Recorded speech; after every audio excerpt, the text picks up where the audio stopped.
Voilà, je suis dans Romains chapitre... Prenons même Romains chapitre 2 d'abord, avant d'aller là-bas. Romains chapitre... Voilà. Romains chapitre 2. Nous lisons à partir du verset 13. Non. Verset 12. Ok? Tous ceux qui ont péché sans la loi périront aussi sans la loi. Ok? Donc, l'ancienne alliance. Oui, c'est-à-dire que si tu ne connaissais pas la loi et que tu pêches sans connaître la loi, eh bien, Dieu dit tu mourras aussi sans la loi. Sans la loi. Mais je continue, hein? Je continue. Et tous ceux qui ont péché avec la loi seront jugés par la loi. Donc quelqu'un peut dire, je ne connaissais pas la loi. Comment est-ce qu'on peut me condamner? Dieu continue. Ce ne sont pas en effet ceux qui écoutent la loi qui sont justes devant Dieu. Mais ce sont ceux qui la mettent en pratique qui seront justifiés. Maintenant, regardez le verset 14. Quand les païens qui n'ont point la loi, c'est comme toi qui dis, tu ne savais pas, font naturellement ce que prescrit la loi.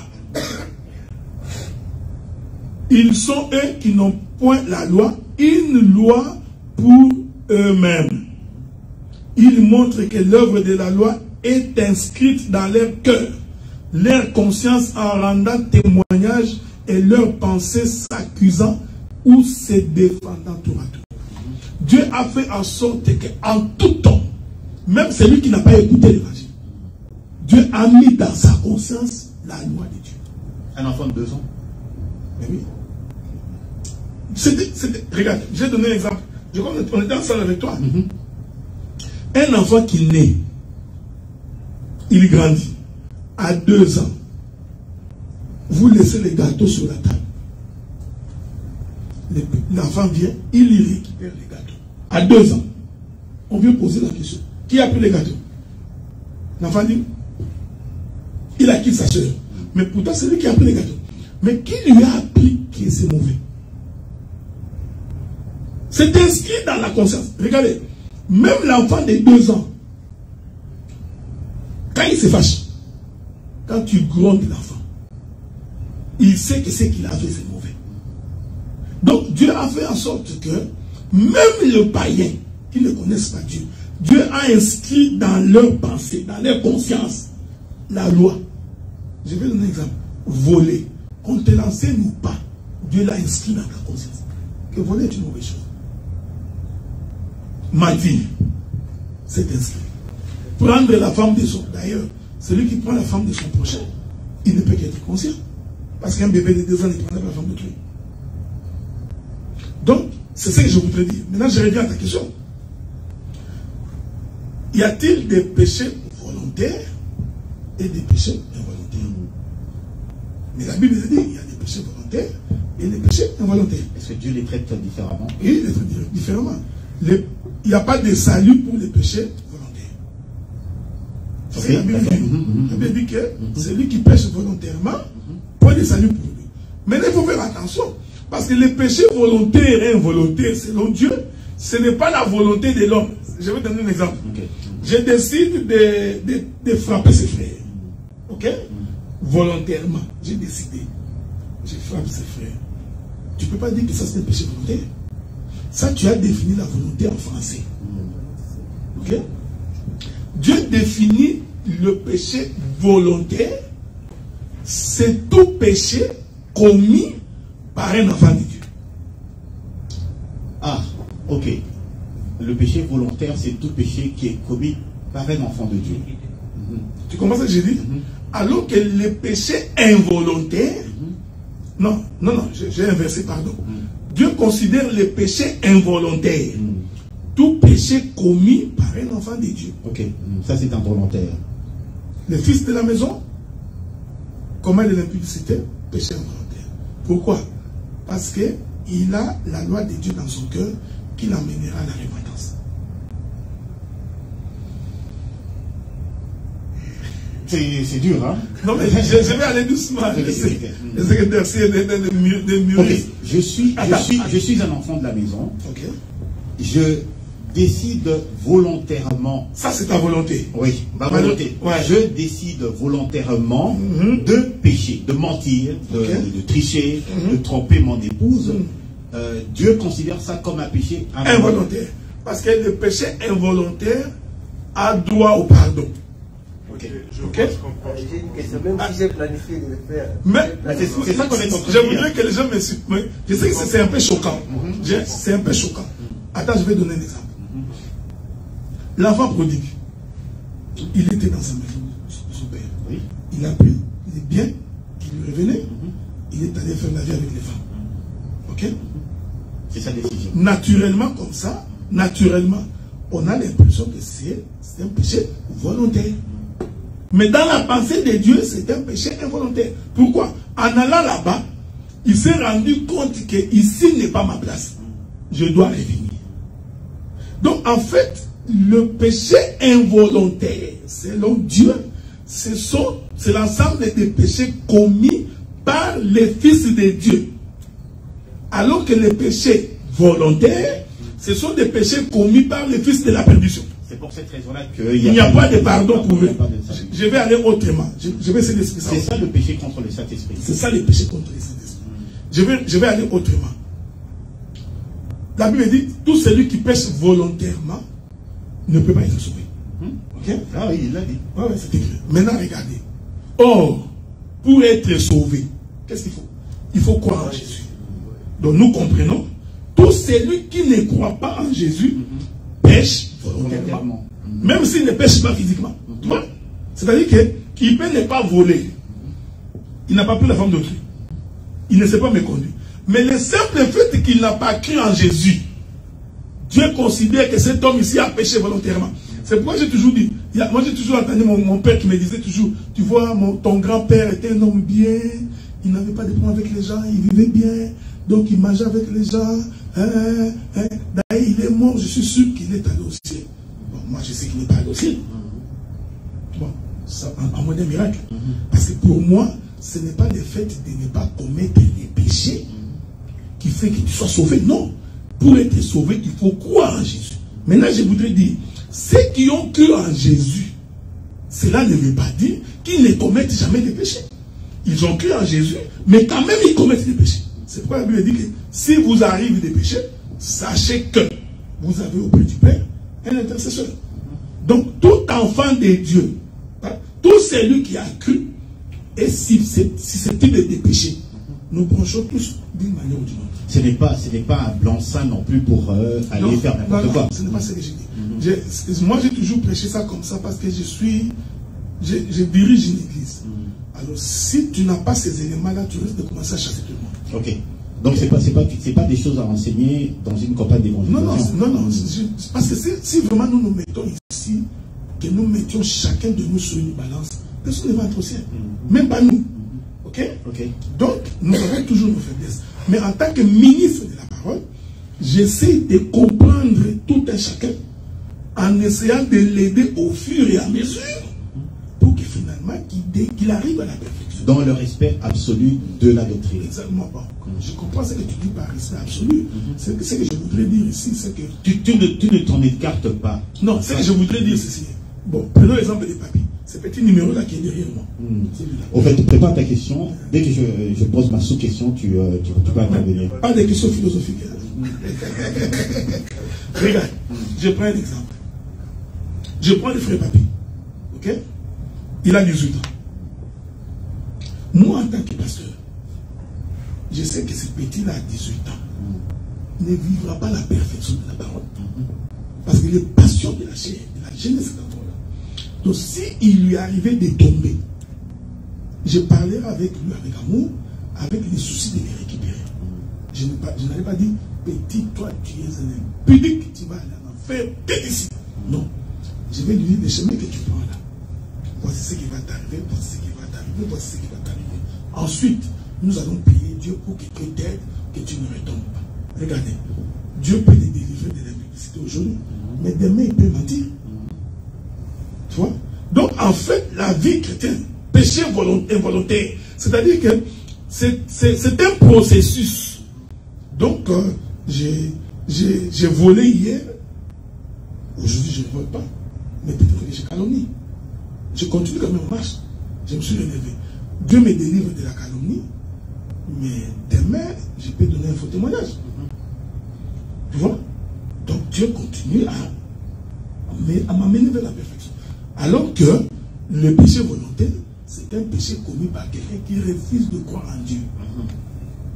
Ben, c'est justement là que on peut relever ce qui semble être une contradiction. Enfin bon, les contradictions, ce que j'appelle entre guillemets les contradictions de la Bible. Quand Jésus s'adresse à la femme adultère, il dit va, mais désormais ne pêche plus. Mais entre-temps, dans Ecclésiaste, ça dit il y a sur terre aucun homme juste qui fasse toujours le bien sans jamais pécher. Donc, il le savait, quoi. Non, mais quand il dit à la femme, va, mais ne pêche plus, ce n'est pas par rapport à tous les péchés.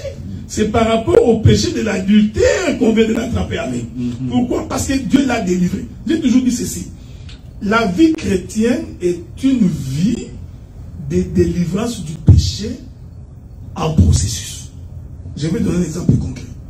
Quand Israël est sorti de l'Égypte, il n'est pas directement entré à Canaan. Non. Donc, Israël a fait une marche.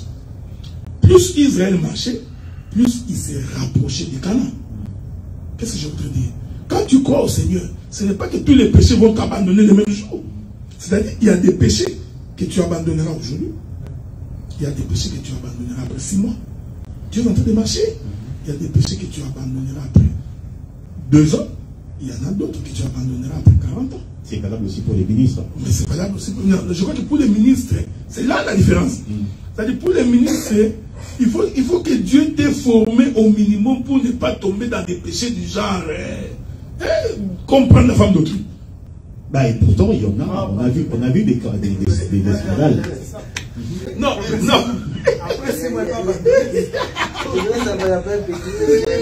Non, non, j'ai toujours pensé qu'il y a un grand péché.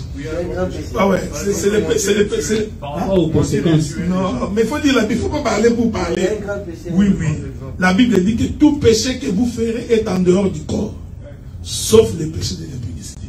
Ce péché-là n'est pas un péché comme tout autre péché.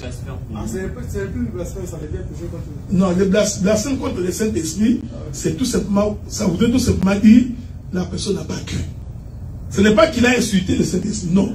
Hein? Celui qui ne croit pas, il vient de blasphémer contre le Saint-Esprit. Alors l'idolâtrie qui fait mal au cœur à Dieu.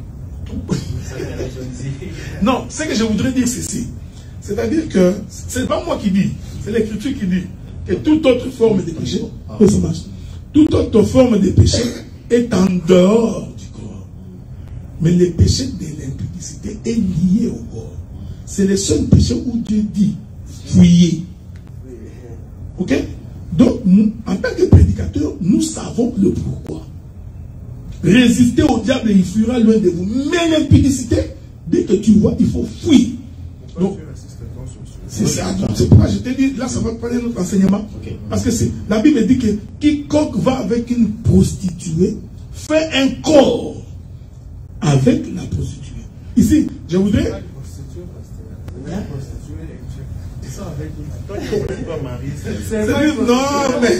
je pense que c'est pour. Non, on va aider un autre. Non. Toute femme qui sort avec un homme avant le mariage se prostitue. Sauf que vous avez la définition qu'il faut que ça devienne un métier. Non. Ce n'est pas ce que je voudrais dire. C'est-à-dire que quand une femme, une soeur, sort avec un gars, ils ne sont pas encore mariés, ils viennent de se prostituer. Ok? Selon la parole. Selon la parole. Donc, maintenant, ça, ce sont des choses. Quand nous allons faire les réunions des jeunes, j'en parlerai. J'ai une conférence à Montréal, du mois de janvier, février, nous en parlerons. Chaque fois que vous couchez avec une femme, ou chaque fois qu'une femme couche avec un homme, ce n'est pas seulement l'union des corps, c'est aussi l'union des esprits. Vous ne le voyez pas, mais c'est spirituel. C'est quoi tu vas remarquer un homme couche avec une femme. Le matin, la femme se réveille dans une sauté. Mais l'homme est en train de souffrir. Donc, il est incapable de se maîtriser. Vous vous posez la question, est-ce que c'est seulement de l'amour? Non, c'est parce que spirituellement, ces deux-là étaient liés. C'est comme dans un mariage. C'est pourquoi vous avez remarqué, même les gens qui sont mariés, quand ils divorcent, ça devient difficile parce que c'est sur le plan spirituel qu'ils sont attachés. Voilà pourquoi nous avons toujours conseillé les jeunes frères, tout comme les jeunes sœurs, de se maîtriser jusqu'au mariage pour aller épouser la femme que tu aimes. Sinon, tu entraîneras les démons. Ces esprits-là sont de la même manière un homme marié qui sort avec une femme. Spirituellement, l'homme est lié à cette femme-là. Maintenant, il va ramener l'esprit de cette femme-là dans la maison. Et vous allez vous rendre compte que même pour une fourchette, il y a des dégâts dans la maison. En réalité, c'est parce que spirituellement, son esprit est abîmé. Tu comprends ce que j'ai dit? Donc, c'est pourquoi nous disons, Dieu dit que tous les péchés, c'est en dehors du corps, sauf celui-là. Parce que c'est lié au sexe. Un homme marié qui regarde d'autres femmes, il a désiré simplement les yeux, et puis qui commence à fantasmer, qui rentre chez lui, il ramène quelque chose, il y a quelque chose qui ramène aussi spirituellement. Non, c'est pas ce que j'ai dit. Ce n'est pas ce que j'ai dit. Qui couche avec lui. Ok, d'accord, il faut qu'il y ait justement. Okay. Ah ouais. Donc, désirer une femme, tout le monde peut le faire. Hein. Même nous, les ministres, tu peux regarder, cette femme-là, je dis. Ah bon? Non, papi, on va d'abord passer à papi, ta question. Moi, la question que j'allais vous poser, c'était au sujet de la sorcellerie. Parlez bien, parlez fort. Parce que les anges du diable. J'aimerais savoir, comme la façon dont elle est présentée dans certaines églises africaines, plus précisément congolaises, quand on parle de la délivrance, j'aimerais savoir le point de vue du pasteur et le vôtre aussi, et pourquoi pas celui de l'audience aussi. Est-ce qu'un sorcier est-il réellement délivré, comme on le dit? Quand on délivre un sorcier, est-ce que la personne devient réellement, est-ce que la personne devient réellement de Dieu? Ok. Une belle question, hein? Oui, oui. Parce qu'on voit la multitude des gens sur Internet. Oui, voilà, j'étais sorcier de ceci, j'étais sorcier de Mobutu, j'étais sorcier oui, ils sont devenus pasteurs et ainsi de suite. Bon, que Dieu te bénisse, papi. J'ai pensé que tu allais poser une question philosophique, mais... Non, il a écouté ta remarque. Bon, regardez. Bon, ce que je voudrais dire ici peut seulement m'engager moi. Donc, ce que j'ai dit, un autre pasteur ou un autre ministre peut avoir un avis contraire. Ok? En ce qui concerne la sorcellerie, moi, j'ai la confession que un sorcier dans l'âme ne se convertira jamais. Ça, c'est mal. Bon.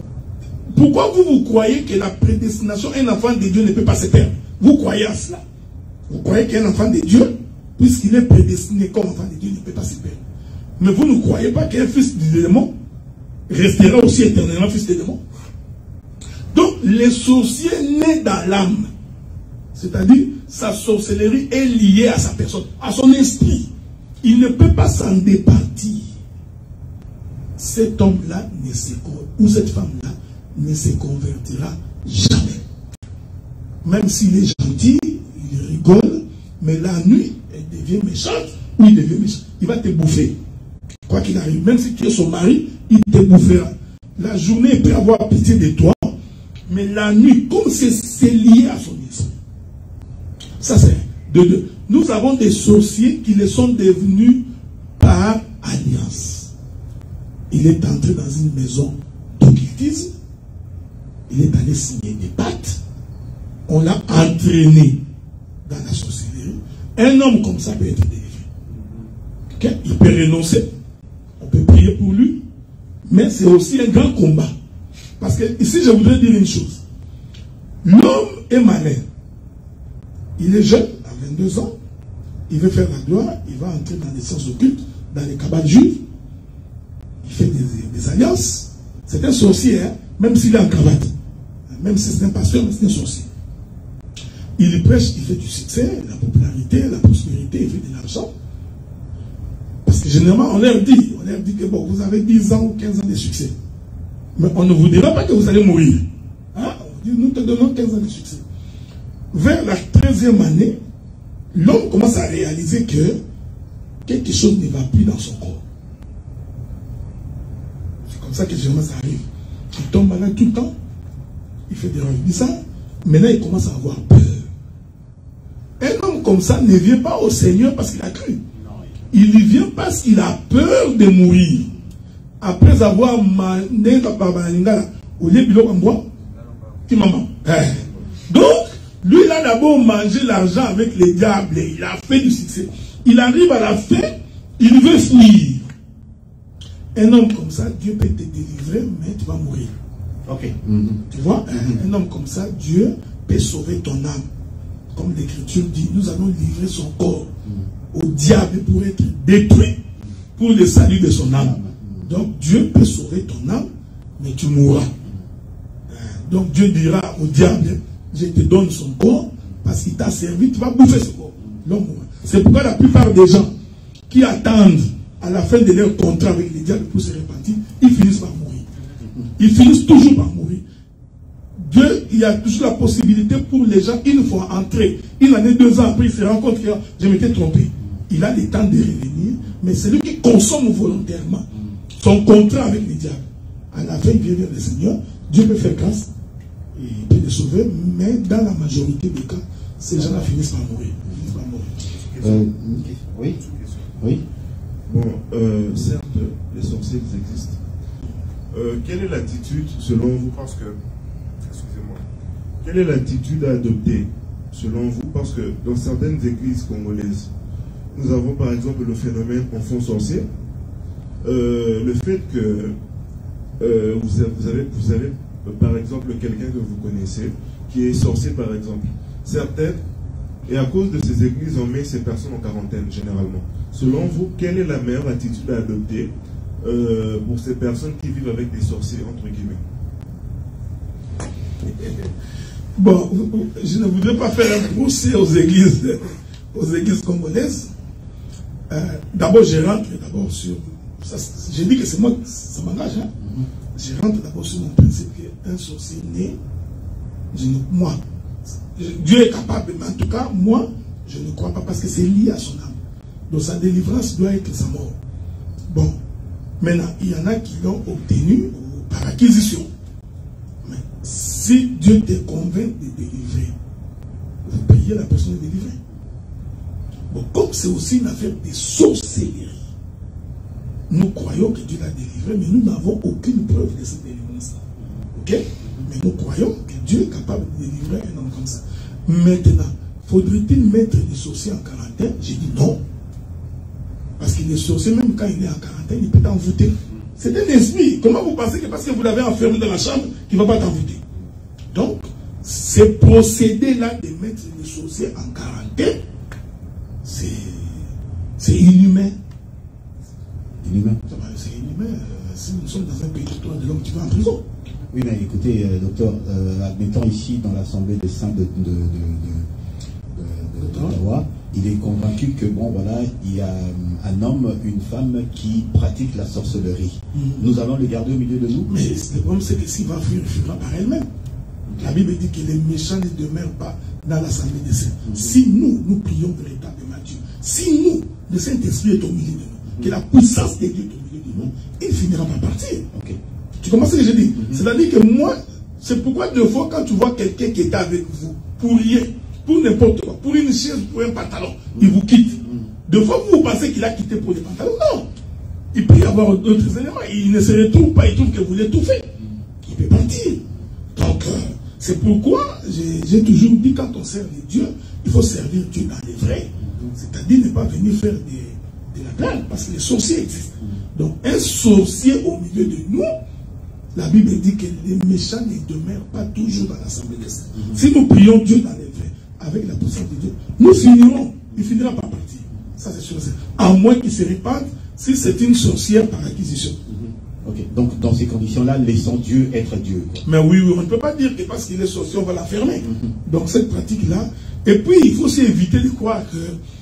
Vous savez pourquoi la sorcellerie a pris beaucoup de développement en Afrique? Parce que les gens définissent la sorcellerie par la famille. Tu vois un petit malingre, il n'a pas mangé, ça fait 3 mois qu'il n'a pas mangé, sorcier. Mais ici, les sorciers sont en cravate.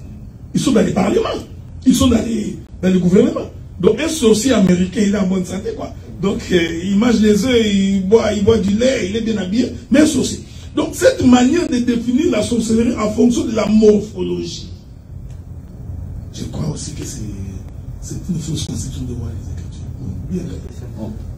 On va juste prendre une question suivante. Tu as beaucoup de questions derrière. Oui, vas-y. Ok, il y a un frère qui me suit en ligne, c'est André Kitenge, depuis Tennessee, les États-Unis. Ok. Sa question, c'est de savoir, parce que le docteur a parlé sur la spiritualité lorsque vous couchez avec une fille, girlfriend, quelque chose comme ça. Maintenant, il veut savoir, suis-je divorcé si je me sépare avec ma petite amie? Ouais. Non, sa petite amie, est-ce qu'il est divorcé? S'il se sépare avec sa petite amie. Bon, écoutez, pour que nous parlions de divorce, il faut d'abord que vous soyez mariés. Premier élément. Et pour que le divorce ait lieu, il faut que l'un de vous ait commis le péché d'adultère. Ok? Et que l'autre décide que puisque vous avez été adultère, nous nous séparons. Donc ce que je voudrais demander à mon bien-aimé, c'est d'arrêter tout simplement la vie de concubinage. Ok? Avec sa girlfriend, il doit tout simplement arrêter ça parce que c'est contre la doctrine. Ça va faire mal parce que la chair adore ça. Probablement la girlfriend aussi va se fâcher. Ce n'est pas grave, mais si tu voudrais vivre pieusement la parole, donc sépare-toi de cette fille-là. Et si la fille m'écoute, la fille peut même te chasser. Hein? Donc c'est pour t'aider en fait que tu puisses hériter le royaume. Autant mieux entrer dans le royaume des cieux avec un seul bras que d'entrer avec deux bras en affaire. Donc, oui, merci. Je savais que tu allais poser la question. Kabi, regarde les questions. Ouais, je voulais dire à propos de ce sujet, vous avez dit si un homme marié couche avec une autre femme à l'extérieur, il risque de ramener l'esprit à la maison pour créer un désordre dans son foyer.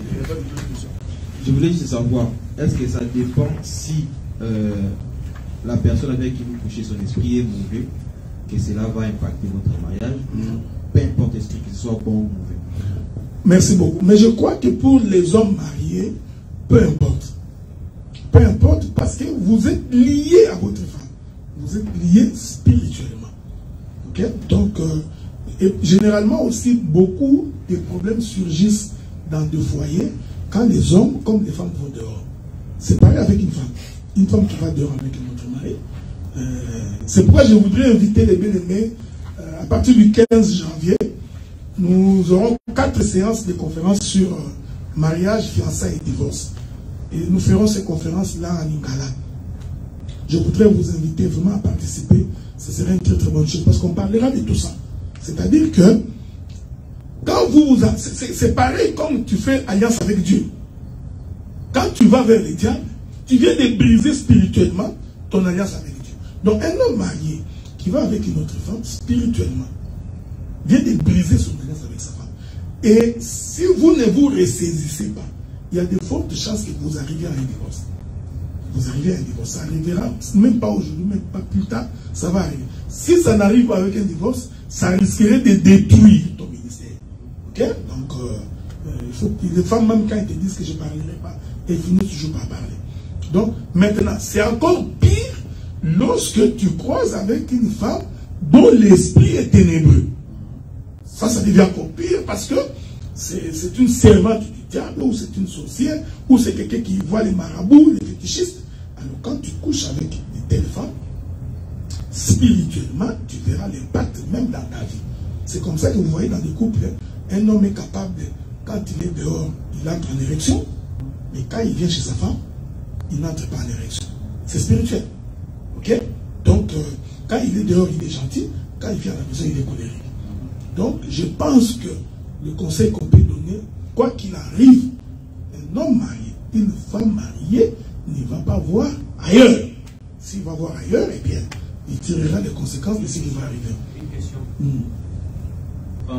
La Bible dit dans Exode 22:16, si un homme séduit une vierge qui n'est point fiancée et qui couche avec elle, il paiera sa dot et le prendra pour femme. Si le père refuse de la lui accorder, il lui paiera en argent la valeur de la dot de vierge. Maintenant, ma question est celle-ci.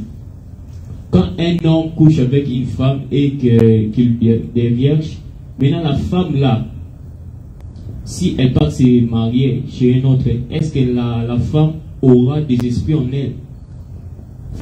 Bon, si tu as des versets. Bon, regarde. Ou l'homme paiera toujours la dot, c'est ça. Ah, ok. Bon, regarde. Il y a beaucoup de choses à dire là-dedans, ok? Beaucoup. On va essayer d'être le plus simple possible par rapport à notre thématique. Dieu avait fait une loi en Israël pour que les femmes se marient vierges et que les hommes également se marient chastes. Ok?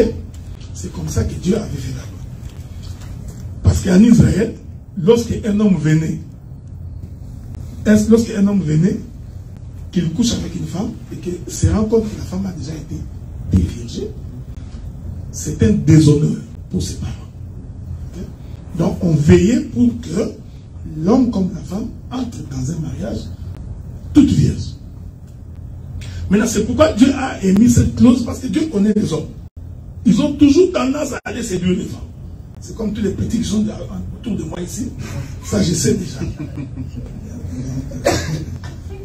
Surtout les petits numéros de papier. Bon, maintenant, Dieu savait que les hommes auront tendance à séduire la femme. C'est pourquoi nous disons que c'est à l'homme de séduire la femme, pas le contraire. Ok?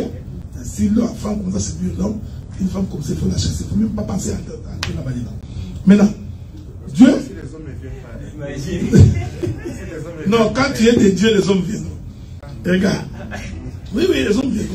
Maintenant, Dieu a mis cette clause-là. Pourquoi? Pour éviter qu'une femme aille se marier déviergée. Donc, si par mégarde tu séduis une femme et que tu la dévierges, Dieu va maintenant t'obliger de l'épouser. Pourquoi? Parce que si tu ne l'épouses pas, oui. Parce que si tu ne l'épouses pas, c'est lui qui la prendra après. Tu verras que c'est un déshonneur que de prendre une femme déviergée. Ici, je reste d'abord dans la doctrine. Parce qu'il y a beaucoup de choses à expliquer ici. Beaucoup de choses d'ordre spirituel.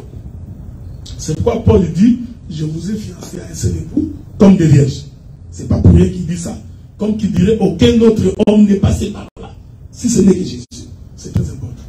Maintenant, tu dévierges, tu es obligé de la noter. Maintenant, l'écriture dit, c'est ce que les petits ici à lu là, comme c'est le père de la fille qui marie sa fille, s'il arrivait que la fille, le père de la fille dit, non, je ne te donne pas ma fille, malgré le fait que tu l'as déviergée. Tu comprends ce que je dis? Bon, selon cette écriture-là, à ce moment-là, tu payeras quand même un dédommagement pour l'avoir. Mais en fait, l'homme qui viendra prendre cette femme-là payera toujours la dot. Payera toujours la dot. Donc ça, c'est un dédommagement que tu as fait aux parents de la fille pour avoir déviergé leur fille. Là, en Israël, c'est toujours en Israël, la femme, quand elle va contracter un mariage, elle a l'obligation de dire à son futur mari, avant d'entrer dans le mariage, que j'ai été déviergé. Pour que l'homme qui s'engage sache exactement que je suis en face d'une femme qui a déjà été déviergée. Parce qu'en Israël, les femmes sages attendaient dehors pour que l'homme sorte pour dire, elle est vierge ou elle n'est pas vierge. Dans le même optique, docteur, admettons que c'est une femme, admettons qu'un homme va épouser une femme. Là, on est dans l'actualité. Un homme va épouser une femme et il omet volontairement de lui dire qu'il est impuissant, enfin qu'il ne peut pas avoir d'enfant. La femme le découvre après.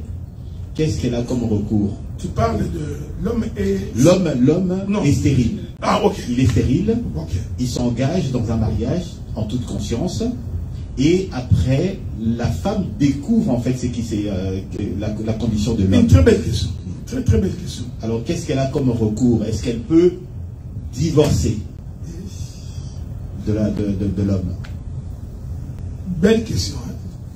Bon, d'abord je voudrais dire que ce serait malhonnête, toi en tant qu'homme, sachant que tu es stérile, que tu ailles dire à la femme, que tu n'aies pas dit à la femme que tu es stérile.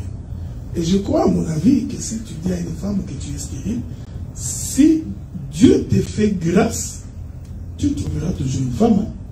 Bon, tu peux également épouser une femme qui a déjà des enfants, qui a 3-4 enfants. Vous décidez de rester ensemble sans avoir des enfants. Donc, ce serait plus judicieux de dire à la femme que je suis stérile, tout en croyant que Dieu est capable d'opérer un miracle. Ok?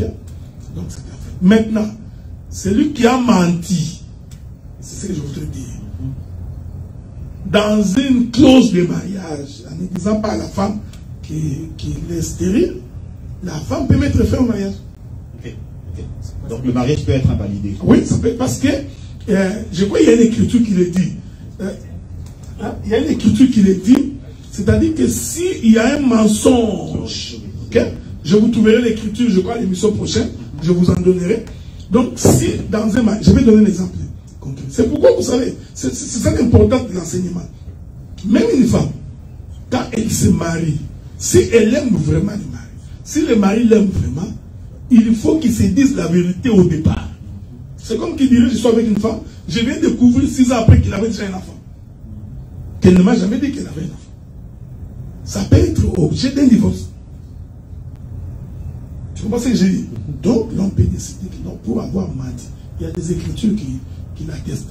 Donc, mais en tant que pasteur des églises, nous essayerons toujours d'exhorter pour que... Oui. Attendez, on va d'abord progresser et puis on va... Oui. Ouais. La Bible a dit dans Genèse 6:2, les fils de Dieu viront que les filles des hommes étaient belles et ils ont pris pour femmes parmi toutes celles qu'ils choisirent. Maintenant, ma question est celle-ci. Comment les hommes déchis ont eu à admirer les femmes, mais tandis que nous, actuellement, il y a des hommes qui épousent d'autres hommes?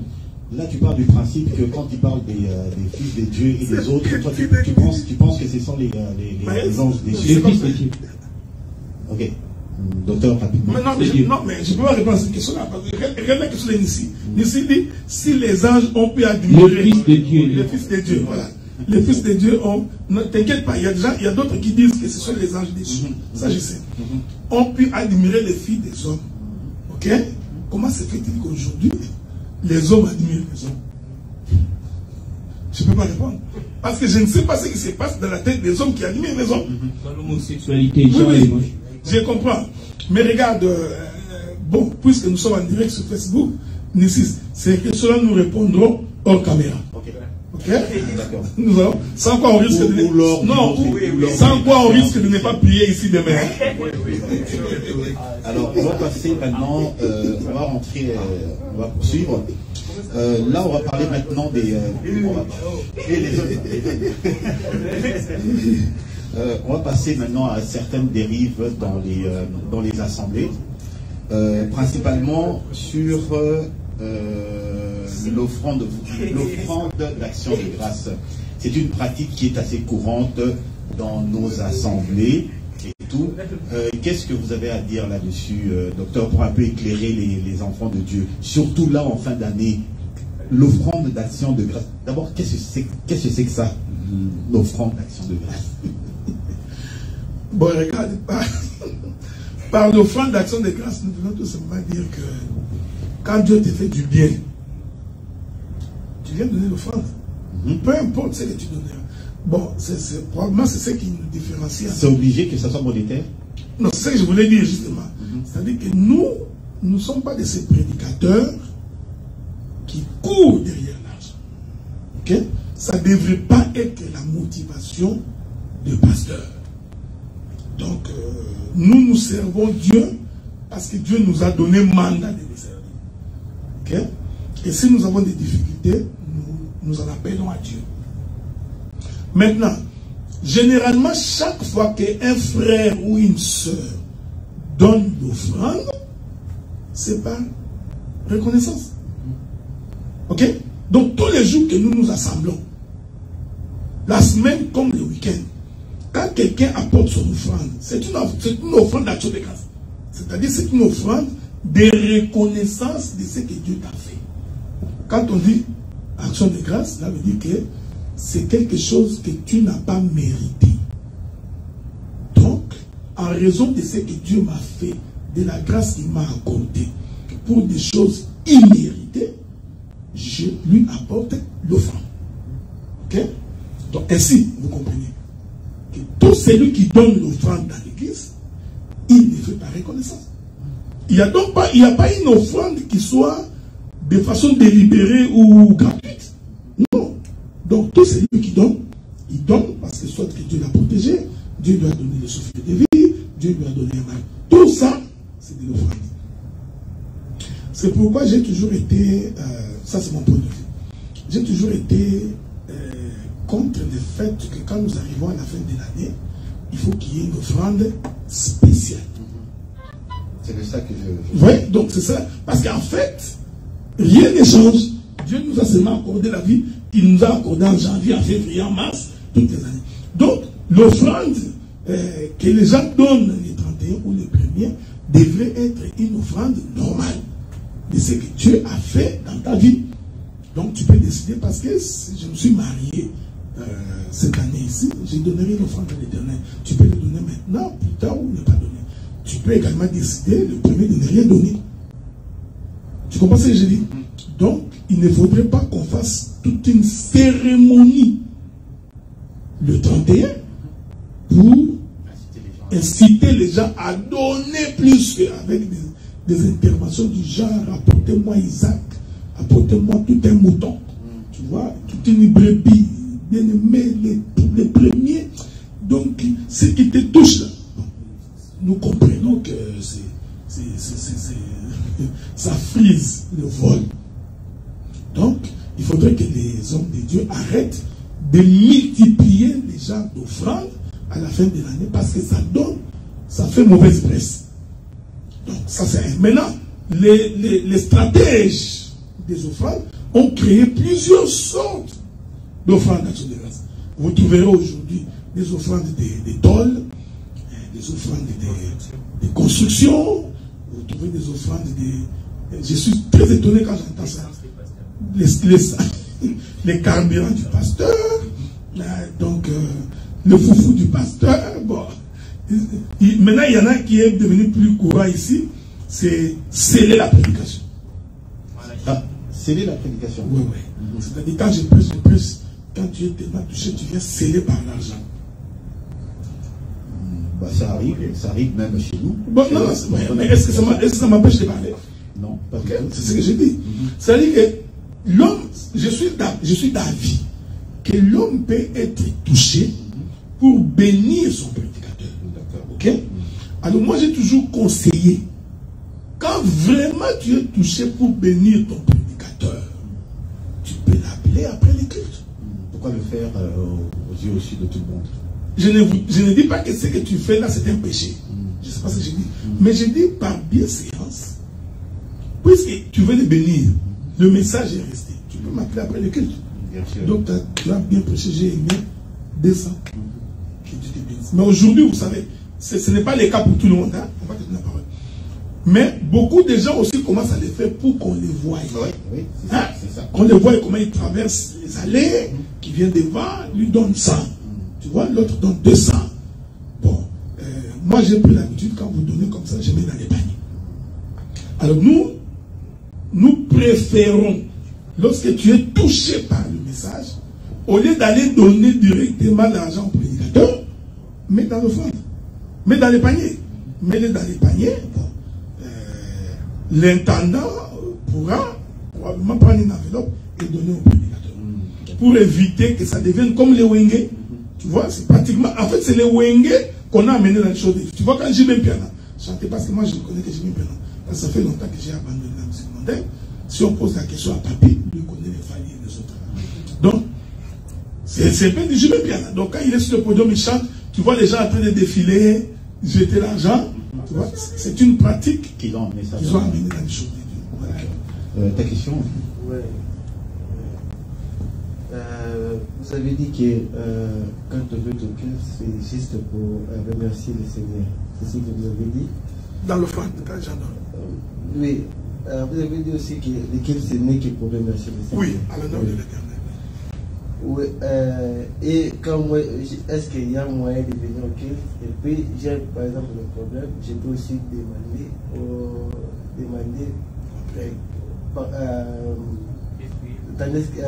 tandis que le culte, c'est juste pour remercier l'éternel. Si j'ai un sabbat dans ma vie, je peux aussi demander au lieu de remercier. Et puis, je voulais aussi savoir si, par exemple, j'ai commis l'impudicité, je peux aussi venir à l'église, tandis que l'église, ce n'est que pour remercier le Seigneur. Je peux aussi remercier le Seigneur, tandis que je suis un pécheur. Ah, ok. Bon, je commence à avoir faim. Oui, si, 20 minutes. Oui, ne vous inquiétez pas, bon, on va.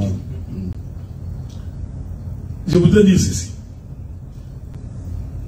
Quand vous lisez votre Bible, parce que la Bible dit que le salut vient des Juifs, il faut toujours aller se référer à ce que les Juifs faisaient. Dieu avait fait en sorte que le sacrificateur, en fonction, il était au temple 7 jours sur 7, 24 heures sur 24. C'était comme ça. De telle sorte que si quelqu'un a un problème, il pouvait venir n'importe quand voir les prédicateurs ou les sacrificateurs. S'il a péché, il pouvait amener son animal de sacrifice, venir voir les sacrificateurs. Les sacrificateurs vont égorger et implorer le pardon de Dieu. Mais il y avait aussi ce qu'on appelait la convocation solennelle. Cette convocation solennelle-là, c'était Dieu qui convoquait le peuple. Là, ce n'était pas que toi tu veux aller, non. C'est-à-dire Dieu décide. La Bible dit que les sacrificateurs sonneront de la trompette. Chacun dans sa maison va comprendre que Dieu nous appelle. Et lorsque le peuple venait à une convocation solennelle, il venait pour écouter Dieu. Rien d'autre. Rien d'autre. Personne n'a porté l'animal, non. Parce que le sacrificateur n'a pas le temps d'égorger. Il venait pour parler de la part de Dieu. C'est que je voudrais dire ceci. Généralement, quand nous venons dimanche, nous venons à une convocation solennelle. C'est-à-dire c'est un jour où d'abord nous venons pour adorer Dieu et ensuite l'écouter. Maintenant, s'il y a des frères ou des sœurs qui ont des problèmes particuliers, nous leur demandons toujours pendant la semaine de voir dans la mesure du possible avec les prédicateurs ou les ministres comment organiser des séances de prière. Okay? Pour que dimanche ne devienne pas un moment. Je vais donner un exemple. Bon, ici on est à peu près, quand tout le monde vient, à peu près 100 personnes. Bon, maintenant, prenons l'exemple. Que toutes les 100 personnes décident que ce jour-là, vous devez prier pour nous. Nous allons pas sortir d'ici. Nous allons cas par cas. Ouais. Donc, bon, le jour où on va arriver 400, 300 personnes, vous ferez comment? C'est pourquoi le culte de dimanche devrait être un culte pour l'adoration, la louange et écouter la parole. Maintenant, les autres jours de la semaine, tu peux venir me voir en privé, nous prions le Seigneur. Et on a des prières en ligne. On a des prières en ligne. Tu as besoin d'une confession, tu me vois en prière. Maintenant, ce que tu as dit est vrai. Quand tu viens à la prière, déjà il faut avoir l'enseignement que Dieu n'écoute pas les pécheurs. Tu dois le savoir. Donc, ce que nous demandons au peuple, dès que tu sais que tu as péché, demande le pardon là où tu es. N'attends pas que tu arrives ici pour qu'on te dise mets-toi à genoux, demande le pardon. C'est comme si tu as marché avec ton péché. Bon, à supposer que pendant que tu traverses la rue, un véhicule t'écrase, tu vas pas aller au ciel. Donc, ce que nous conseillons aux gens, c'est que dès que tu pêches, dès que tu as la conscience que ce que tu as fait est mauvais, immédiatement demande à Dieu pardon là où tu es. N'attends pas venir au culte. C'est une pratique que tous les chrétiens devaient le savoir. Parce que nous pouvons nous retrouver ici sans demander pardon. Nous venons, nous commençons à adorer le Seigneur. Mais, quand on est dans un milieu de foi, il y a des gens qui sont venus pour la première fois. Pour l'instant, on va suspendre les questions parce qu'il reste 3 questions majeures du thème. Tu comprends ce que je dis? Oui, je sais. C'est pour ça qu'il juste pour l'instant, je suspends les questions de ce côté-là pour prendre les questions qui ont déjà été posées. Donc c'est un problème d'enseignement. Donc, quand l'enseignement est bien donné, les gens savent qu'ils peuvent demander pardon dès qu'ils pêchent. Mais ça peut aussi arriver que certaines personnes viennent au culte, mais ils n'ont pas cet enseignement-là. Alors, le président du culte peut peux aussi demander, si tu sais que tu as péché contre Dieu, demande pardon. Mais si ça devient une habitude, c'est-à-dire que tous les dimanches, tout est là, après, demander pardon, que Dieu nous remplisse de l'esprit. Parce que pour le président du culte, quand tu as péché, l'esprit est devenu tout petit. Maintenant que tu as confessé les péchés, il faut les remplir. Ensuite, après avoir rempli les péchés, maintenant que tu es rempli de l'esprit, tu vas te mettre debout. On va chasser les démons. Tu vois? Là, ça devient un culte catholique.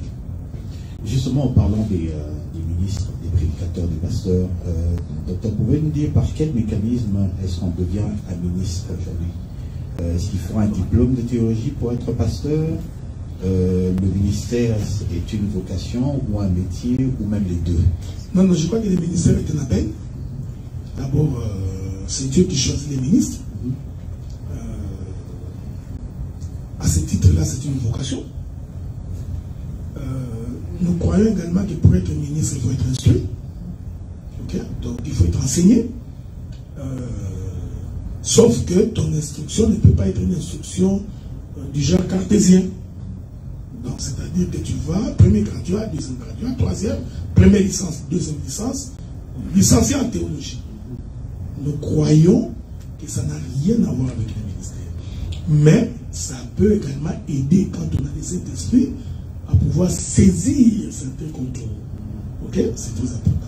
Mais il se fait malheureusement que la plupart des gens qui ont fait la théologie ont fini par devenir athées. Ok. Malheureusement, la plupart des gens qui ont fait, ce qui est différent d'un homme qui est ministre, qui va aller apprendre à l'école. Ça peut enrichir. Mais celui qui commence par la théologie avec l'idée de devenir pasteur, la plupart des cas, ils finissent par devenir athées. Ils ne croient pas en Dieu. Ok? Ça, c'est un premier élément. Donc, je crois quand on est ministre de Dieu, on doit être instruit. Cette instruction passe par l'apprentissage au travers des autres ministres. On va prendre Matthieu 7,15. Ça dit, gardez-vous des faux prophètes.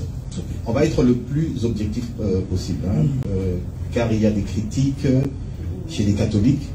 Nous on dit que les catholiques ont une foi morte. Chez les gens, les églises des réveils, quelquefois on les appelle des Touloukou. Chez les branhamistes, on dit que bon voilà, il y a des dérives sectaires et puis de l'idolâtrie. Chez les assemblées des saints, bon, on nous traite également de fantaisistes. Alors, comment les reconnaître? Car pour l'instant, le blé et l'ivraie croissent ensemble, justement. Bon. Donc, non, mais il faut d'abord lire toute la Bible. Il y a beaucoup d'éléments pour attester qu'un homme est un faux prophète. Le premier élément, c'est... Qu'est-ce qui saute aux yeux comme ça? Pour voir que ça, c'est un faux. Quand il dit une chose qui ne s'accomplit pas. Il dit une chose que Dieu a dite et la chose ne s'accomplit pas. Tu comprends? C'est ce que la Bible dit. Lorsqu'un prophète aura dit quelque chose en mon nom, que je ne lui ai pas dit, et que la chose ne s'accomplit pas, prenez les pierres, lapidez-les. Ok, maintenant pour les ministres, comment distinguer le vrai du faux? Ça prend tout un enseignement. D'abord, le premier élément pour connaître un vrai ministre, ça doit être un converti. Ok? Ça, c'est le premier critère.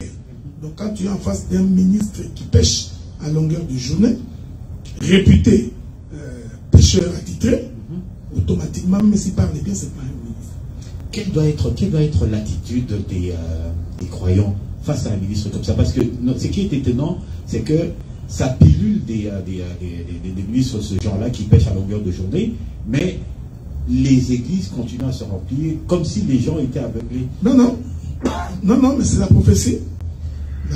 La prophétie dit que les filles de la prostituée seront très nombreuses. Donc, ce n'est pas parce qu'il y a des faux que les gens n'iront pas. Les gens sont facilement séduits par défaut. Hein? Donc, ici, nous ne voulons pas dire que les faux vont fermer. Ils continueront à exister. D'ailleurs, il faut qu'ils existent pour que nous sachions que nous avons le véritable Dieu. Donc, mais ce que j'ai toujours demandé, quand tu sens en toi la flamme du Saint-Esprit, que tu sens en toi que là où tu es n'est pas une bonne place, pour une raison ou pour une autre, sortez. C'est tout ce que j'ai dit. Sortez et venez nous rejoindre. Je voudrais saisir l'occasion pour dire qu'il faut faire attention avec les communautarismes. Donc il faut faire une différence entre le communautarisme et la communauté. Parce que le communautarisme, c'est un frein pour la foi. Donc voilà un peu ce que je pouvais dire. Les assemblées des saints reprochent souvent aux assemblées de réveil de ne pas savoir approfondir les Écritures, de trop s'occuper des choses périssables. Dieu est bon, Dieu est merveilleux, Dieu aura un mari, etc. Mais eux aussi nous reprochent d'être trop dans les hauteurs, et alors les besoins quotidiens des gens ne sont pas rencontrés. C'est-à-dire, c'est comme si nous étions dans notre monde à prêcher des choses célestes, et le croyant se retrouve abandonné à lui-même dans ses besoins, comme si les besoins quotidiens ne sont pas rencontrés. Qu'est-ce que vous pensez de ça? Non, il faut d'abord savoir que nous ne sommes pas une œuvre de charité. L'Église n'est pas une œuvre de charité. Ça, c'est un premier élément. Deuxième élément, à ne pas oublier, c'est que c'est le ciel qui nourrit la terre. Donc, il faut commencer par le ciel, ensuite aller toucher la terre. Une précision de taille. Nous ne nous identifions pas comme étant une assemblée de saints. Ah bon? Non, nous nous identifions. Est-ce que nous ne sommes pas les Non. Ça, c'est une façon de nous localiser, de nous reconnaître. Nous sommes chrétiens, fils et filles de Dieu. C'est très important, vous savez, parce que si nous commençons à procéder comme ça, alors nous risquons de devenir sectaires. Ok? Donc, moi, je ne m'identifie pas comme étant quelqu'un de l'Assemblée des saints. Non, je m'identifie comme étant un chrétien, fils de Dieu. Et j'ai pris dans une assemblée locale, ici, à Ottawa. Maintenant, puisque la Bible nous identifie comme étant le saint, c'est pourquoi nous disons Assemblée des saints d'Ottawa. Ok?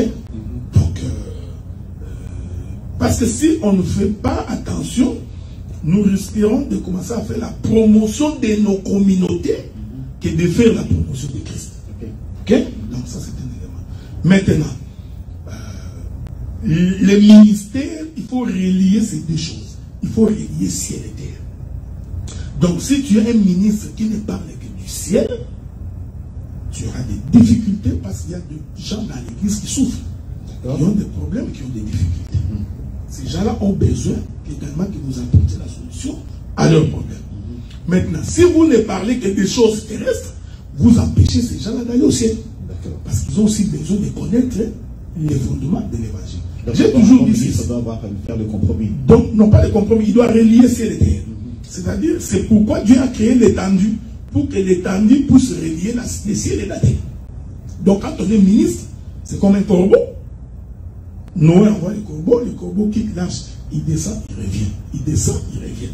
Donc, un ministre doit avoir cette capacité de monter et de descendre, de monter et de descendre. Mais je précise qu'il faut d'abord qu'il ouvre le ciel. C'est-à-dire, avant de toucher les choses terrestres, il faut d'abord qu'un ministre soit capable d'ouvrir le ciel. Une fois que le ciel est ouvert, la terre est nourrie. Donc, ce que nous reprochons à beaucoup de prédicateurs, c'est le fait qu'ils s'attachent beaucoup plus aux choses terrestres. Quand déjà quelqu'un vient à l'église pour avoir un visa pour aller en France, il fonde toute sa foi dans un visa pour aller en France. Maintenant, et tu lui fais croire que Dieu est Dieu parce qu'il donne un visa. Un type comme ça, quand il va arriver en Amérique, tu vas prêcher. Comme moi je suis ici. Et tu me prêcheras qu'il me faut un visa pour aller quelque part. Ce petit s'il vient de traverser les États-Unis pour venir au Canada. Tu vas aller lui prêcher, non. Si tu crois en Dieu, tu traverseras la frontière du Canada. Non.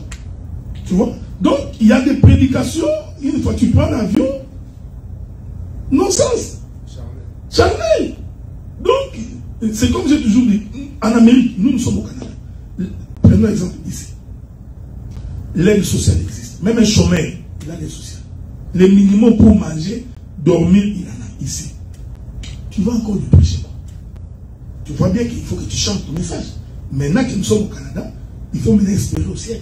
Il n'y a pas autre chose. Donc nous allons te prêcher le ciel. C'est ça la prédication. Mais quand tu es ici, tu prêches les gens non, il faut t'acheter des voitures. Oh, mais mon frère, tu as un bon crédit, tu vas avoir une voiture. J'ai appris qu'il y a mon petit DSI qui a acheté. Il a acheté quoi, le petit? Hyundai. 2021. Nouveau modèle. Donc, tu vois ce que je dis. Donc, ça veut dire que, même au regard de ces choses, il faut que notre prédication soit orientée vers les choses célestes. C'est ce qui est difficile à beaucoup de prédicateurs. C'est-à-dire qu'il est incapable d'ouvrir l'écriture, que nous voyons la face du Seigneur être dessinée. Il s'attarde sur des choses terrestres. Ce qui n'est pas mauvais. Mais vous ne pouvez pas rester indéfiniment dans ces choses. Parce qu'à un moment donné, vous manquerez des messages. Tu comprends ce que je dis? Donc à un moment donné, Pierre a dit, Paul a dit, oh Dieu, Dieu, enlève-moi cette charge qui me colle à la peau. Dieu a répondu, ma grâce te suffit. Donc tu peux mourir célibataire, aller au ciel. Donc, je ne dirais pas amen. Permettez-moi de ne pas dire amen. J'ai juste une dernière question pour moi de finir, et puis vous allez pouvoir intervenir. J'ai entendu une fois de la bouche d'un ministre, il a dit ceci, je cite, toute personne qui paye la dîme aujourd'hui est sous la malédiction. C'est ça qu'il a dit. Il a dit toute personne, en fait il s'adressait aux églises des réveils de la manière dont ils payent, donc ils perçoivent la dîme, et il a dit toute personne qui paye la dîme de cette manière-là aujourd'hui est sous la malédiction. Bon, je crois que c'est un peu de l'extrémisme. Ok, c'est un peu extrême. Je crois qu'il voulait tout simplement dire que la manière dont on donne la dîme aujourd'hui ne peut pas se donner comme ça s'est donné au temps de l'Église. Mais aller dire que c'est sous le coup de la malédiction, ce n'est qu'un langage pour s'attirer un peu, pour attirer un peu l'attention. Donc, vous savez, dans l'œuvre de Dieu, j'ai appris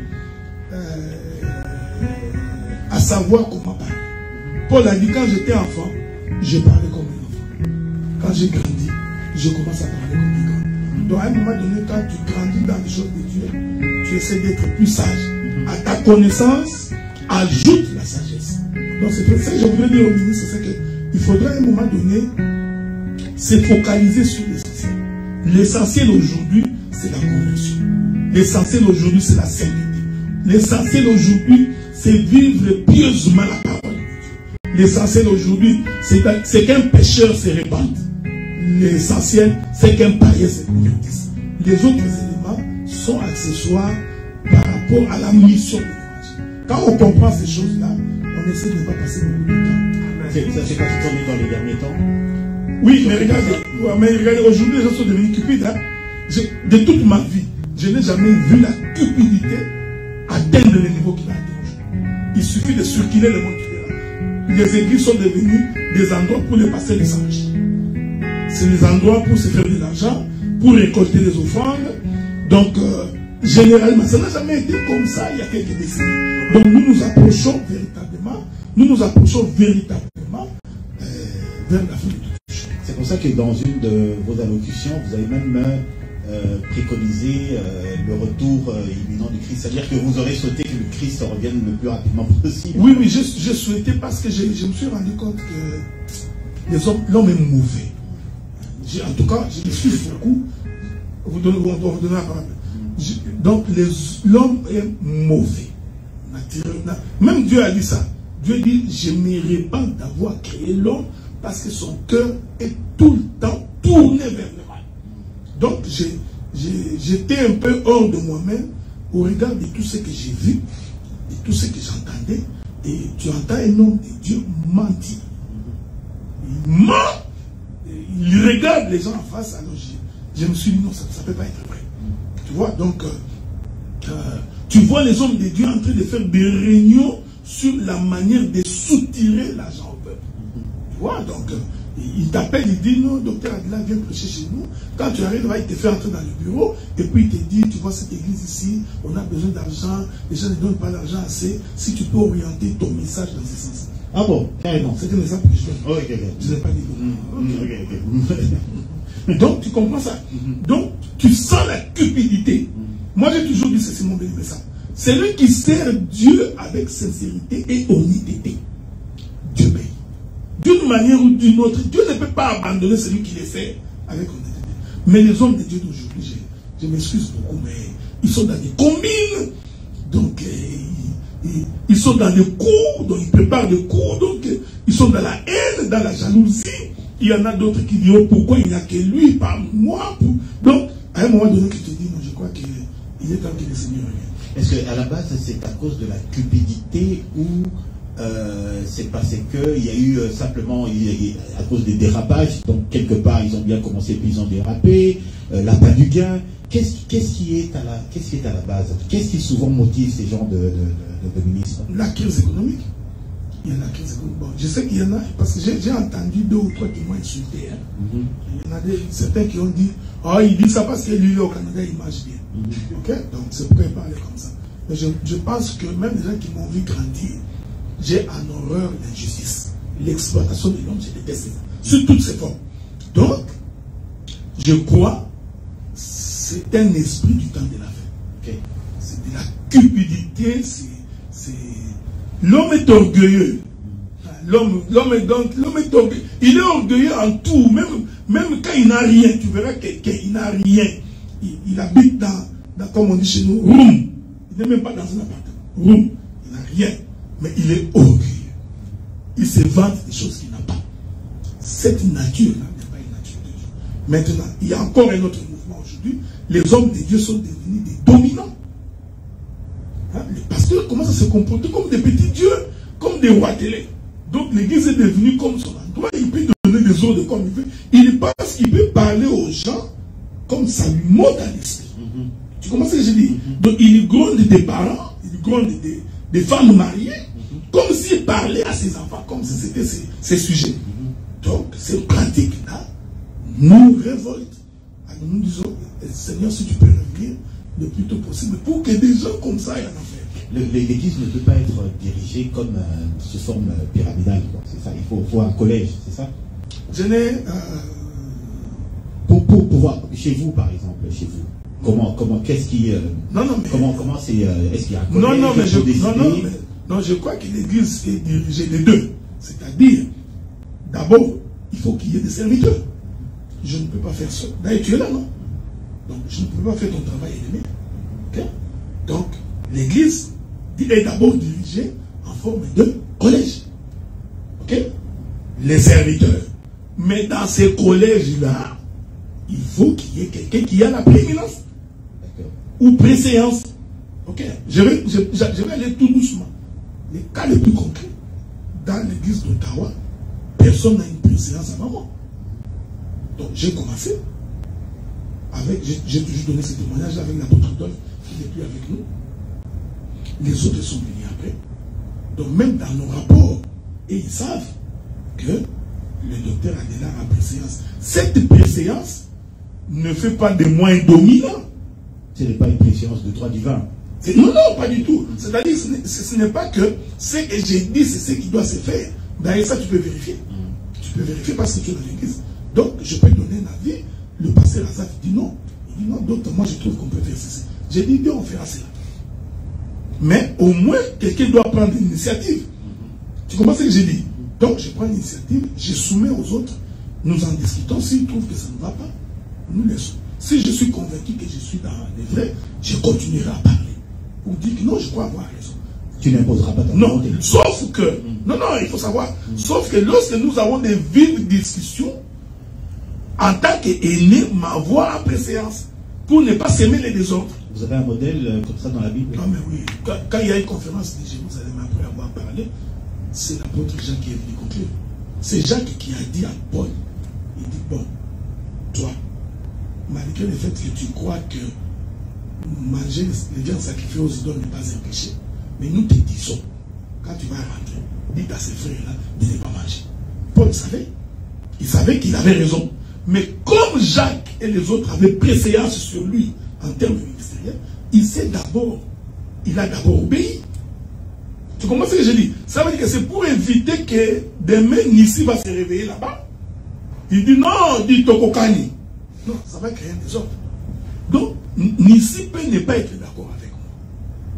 Mais s'il voit que nous commençons à engager une discussion qui peut entacher nos relations, par respect en préséance, il va dire, docteur, je ne suis pas d'accord avec toi, mais puisque tu vois les choses comme ça, allons d'abord comme ça. Si l'Éternel est Dieu, parce que vous avez ma bonne idée, si l'Éternel est Dieu, même moi dans ma chambre, à un moment donné, je dirais, Dieu me parlera. Il me dit, non, c'est que Nissi a dit là, c'était la bonne chose. Tu comprends? Mais il faudrait éviter de créer un affrontement. Parce que ça détruit l'œuvre de Dieu. Tu comprends ce que j'ai dit? Donc, c'est ce que j'ai dit. Donc, même dans un collège, il y en a qui sont arrivés avant. C'est pourquoi Jésus a dit, cette bonne nouvelle sera annoncée en commençant par Jérusalem, Samarie et aux extrémités de la terre. Donc, vous ne pouvez pas, ça c'est un désordre, j'ai toujours dit que c'est un désordre. Je ne peux pas moi me rendre à Paris, je trouve une église à Paris avec des ministres, même si c'est un jeune homme par rapport à mon âge, même s'il a commencé à servir Dieu après moi.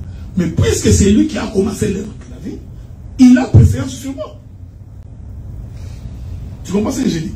Donc, maintenant, ici je ne voudrais pas entrer dans les données prophétiques et spirituelles. Quand vous regardez le trône de Dieu, vous y trouvez qu'il y a 2-3 personnes qui s'assoient sur le trône? Non. Pourquoi vous voulez que les modèles soient comptés sur la terre? Quand vous acceptez que la femme ne peut pas enseigner dans une assemblée locale, les modèles vous l'avez pris au ciel, non? Parce que vous comprenez qu'au ciel, c'est Dieu qui prêche. Vous l'avez répercuté sur la terre. Pourquoi vous voulez faire le contraire? Pourquoi vous pensez que le collège veut dire nous prenons tous des décisions, nous sommes tous égaux? C'est un désordre. Ici, parce que je n'ai pas encore prêché ça.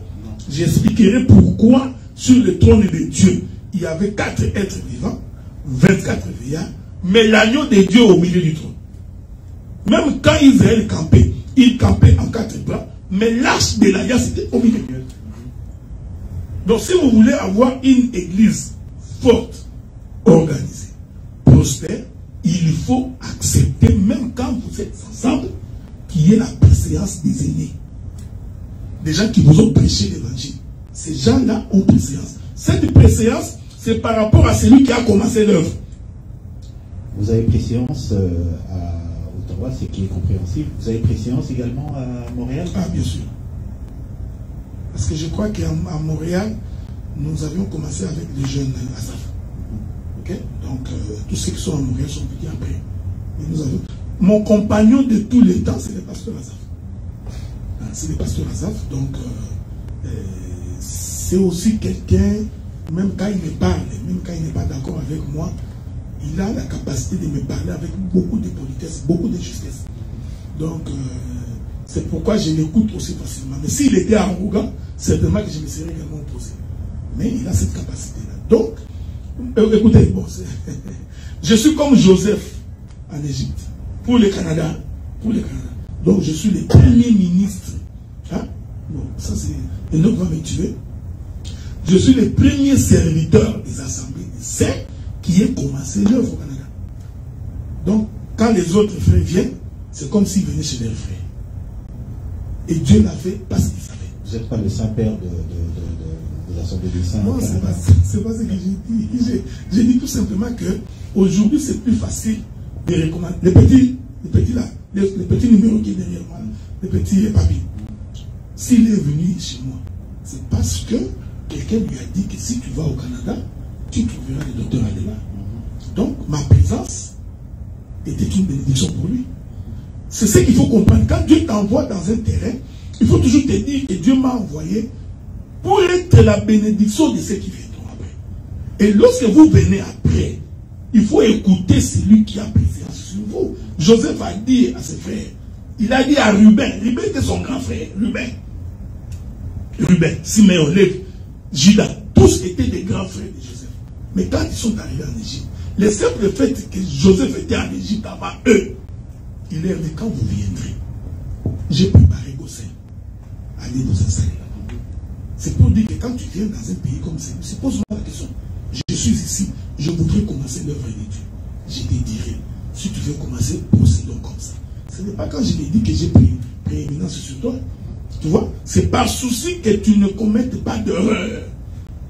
Donc quand tu as cette idée, parce qu'il y en a beaucoup qui ont des idées, quand ils vont venir au Canada, ils vont faire des églises. Quand venir, demandez conseil. Le Canada est grand. Donc, vous comprenez ce que j'ai dit. Montréal à lui-même, il est comme Kinshasa. Comptez le nombre des églises à Kinshasa. Donc, Montréal peut avoir 22, 30 églises. C'est possible. La ville est trop grande. Ottawa, on peut avoir 5-6 églises. Sauf que si nous voulons le faire, faisons-les à notre. Pas du genre, parce que tu veux commencer une église, il faut que tu commences par me critiquer, ou à m'insulter, ou tu insultes. Tu commences par dire que tu vois, il a fait ceci, il a fait ceci, pour que tu trouves une occasion pour commencer. Si tu commences comme ça, tu échoueras. C'est ça, j'ai dit que tu échoueras. Je disais, j'ai partagé avec mon aîné, le docteur Moustapha Chabaye. Nous étions en train de parler de l'Assemblée de l'Université 83, parce que c'est là que je suis sorti.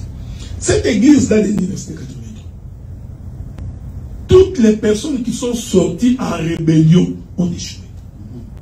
Toutes. C'est-à-dire qu'ils sont partis pour aller... J'ai dit, toutes les personnes qui sont sorties en rébellion. C'est-à-dire, tu voudrais partir, au lieu de partir bonnement, tu préfères insulter les ministres qui sont là-bas. Tu préfères démontrer que tu vois le pasteur Bruno, il a fait ceci, pour trouver un prétexte, récupérer quelques différents pour commencer. Toutes ces personnes ont échoué. Pourquoi? Parce que Dieu fait toujours alliance avec les